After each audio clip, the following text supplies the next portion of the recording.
Bonjour à toutes et à tous et bienvenue dans Wait a Minute. Aujourd'hui on va parler de la fin de l'Empire romain et de la naissance de l'Empire byzantin. 2 petites minutes avant de commencer, dans cet épisode je vais donner beaucoup de noms, mais en vrai on s'en tape un petit peu. Ce que vous retenez c'est que d'un côté il y a des Romains et de l'autre il y a plusieurs groupes de barbares. Maintenant on peut y aller, générique.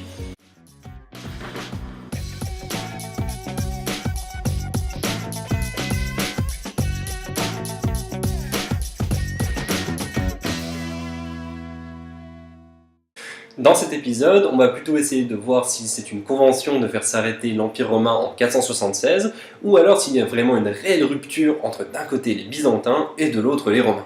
On en parlait dans l'épisode sur le christianisme, l'Empire romain va très mal à partir du 3e siècle, et le 5e siècle ce n'est même plus la peine d'espérer. En 476, Romulus Augustule est déposé, et c'est Odoacre, barbare de naissance, qui est le véritable chef à Rome. Alors avant de parler de la fin de Rome et tout ça, on va revenir un petit peu en arrière pour voir comment tout ça est arrivé dans les grandes lignes. L'Empire est divisé en deux depuis 285-286 par Dioclétien. Il décide qu'à l'est on met un empereur et un co-empereur, et à l'ouest on fait sensiblement la même chose. Mais ça ne sera pas durable, puisqu'un type appelé Constantin vient mettre son grain de sel là-dedans. Constantin, dont nous parlions dans l'épisode sur le christianisme, décide de renommer Byzance en Constantinople, soit la ville de Constantin. #humilité du type.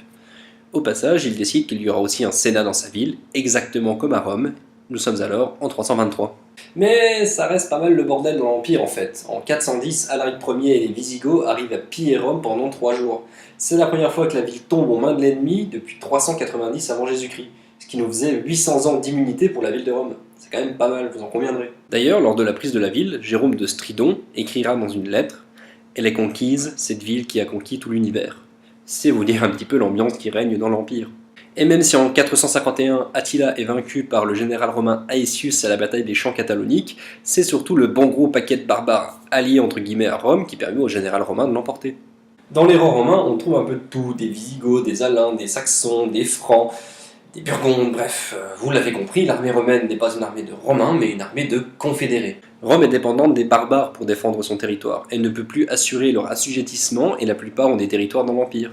Officiellement, ils sont donnés pour usage mais restent romains, mais dans les faits, l'Empire est amputé de toutes parts. On a des Visigoths en Espagne et à Toulouse, des Francs au nord, des Vandales en Afrique du Nord.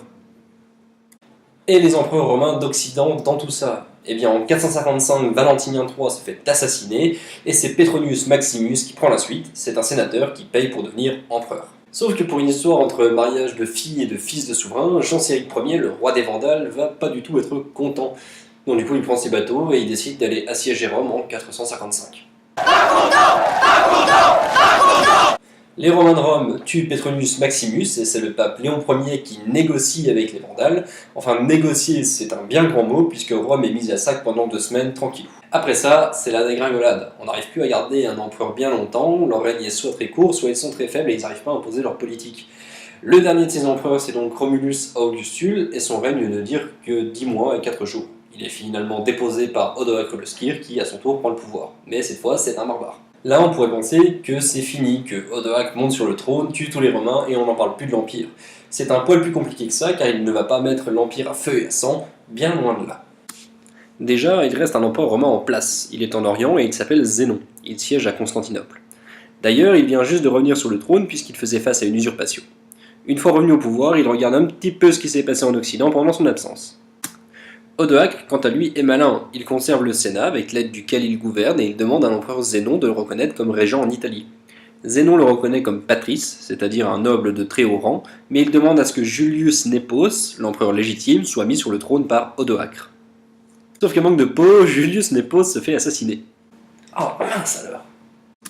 Du coup, Odoacre fait un peu sa vie pendant plusieurs années sans que Zénon intervienne réellement dans ses affaires.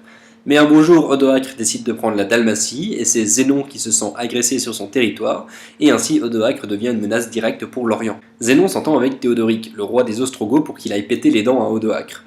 Ce qui arrange bien Zénon, puisque Théodoric était en révolte et assiégeait Constantinople. Zénon lui propose alors de partir pour l'Italie avec le soutien byzantin. Théodoric s'y rend comme général de l'Empire, et après quelques déconvenues, il arrive à assiéger Odoacre à Ravenne, qui finit par se rendre.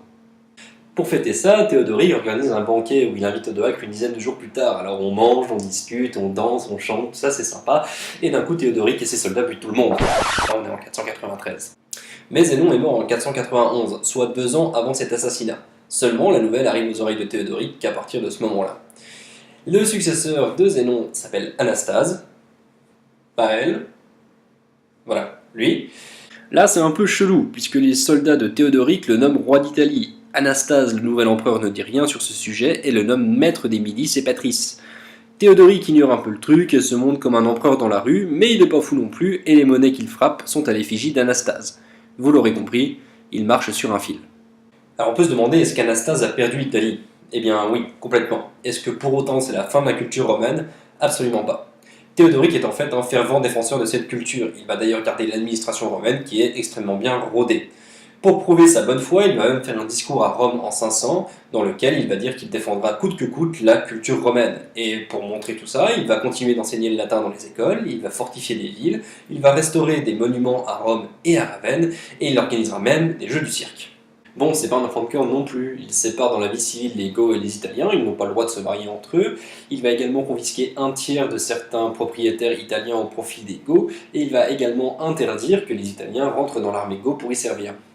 Si on avait des doutes avec Odoacre sur la perte de l'Italie, avec Théodoric c'est très clair. Il va néanmoins s'éteindre en 526 après un règne très apprécié qui a permis à toute l'Italie de retrouver la paix. Retour en Orient. Anastase meurt en 518 et c'est Justin qui lui succède. Mais dans les faits, Justinien, donc le fils de Justin, détient déjà une partie du pouvoir. Et quand c'est au tour de Justin de décéder, Justinien prendra le pouvoir sans aucun souci sur le trône byzantin. Justinien monte sur le trône le 1er août 527. Sous son règne va se mener une spectaculaire tentative de reconquête de l'Empire romain.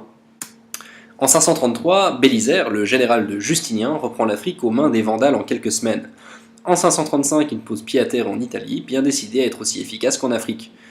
Une fois sur place, ça ressemble au départ à une balade de santé, et Bélisaire prend la Dalmatie, puis Naples, après 20 jours de siège, pour finir par rentrer dans Rome en décembre.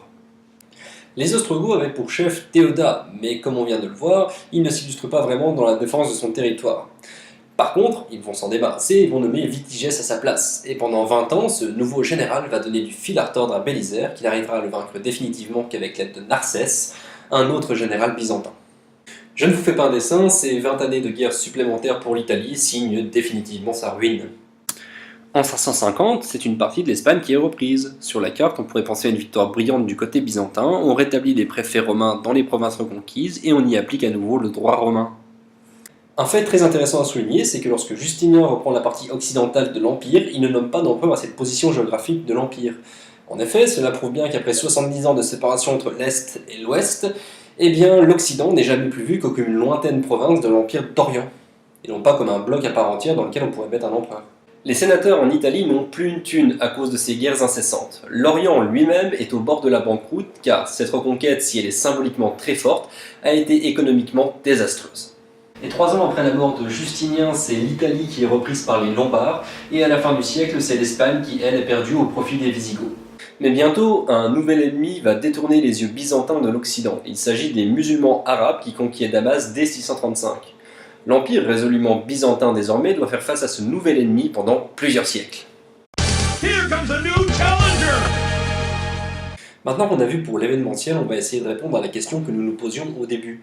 En effet, est-ce qu'en 476, lorsque Odoacre prend le pouvoir, c'est la fin de la civilisation romaine? C'est assez dur à dire en fait, car faute de rupture violente, on utilise cette date principalement car c'est un barbare qui monte sur le trône.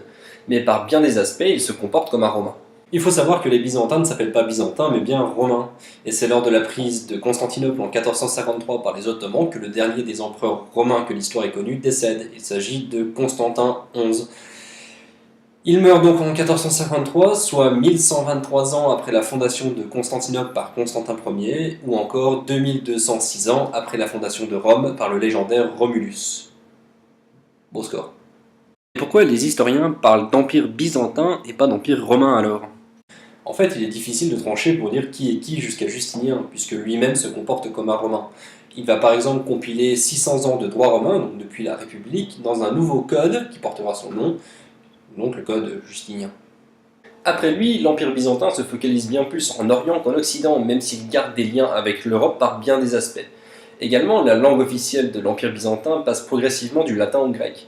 Ainsi, les empereurs ne s'appellent plus des Augustes, comme on pouvait le voir sous l'Empire latin, mais ils s'appellent désormais des Basileus, ce qui veut dire roi ou empereur en grec, c'est la même signification. Mais on passe du latin au grec.